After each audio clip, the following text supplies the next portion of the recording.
সেইটো আচলতে হামিং বুলি নহয়, চং টাইপ কিবা এটা বনাবলৈ কৈছিলোঁ। চ' ৰাতিপুৱা 5টামান বজাত মই বনাইছোঁ। ষ্টুডিঅ'তে শুই আছিলোঁ মই মোবাইল তাত। তাৰপিছত হেৰি ভামনাৰ লগত তেতিয়া প্ৰডাকশ্যন এজন মানুহ আছিলে, কাম কৰে। কাৰণ মানে এনি টাইম হেট এটা পিন্ধি থাকে আৰু ঘৰ দুটা পিন্ধে, সেইকাৰণে তাৰ নাম দি দিলোঁ ফেণ্টম।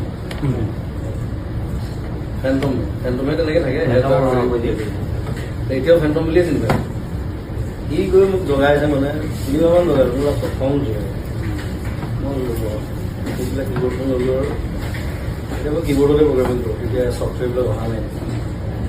তেতিয়া ইনষ্টেণ্ট বনোৱা বস্তু এটা মানে বুলি ভাল ক'লে আৰু তাৰপিছত ইউজ কৰা হ'ব। 2-3টামান জেগাত ইউজ কৰা হৈছে।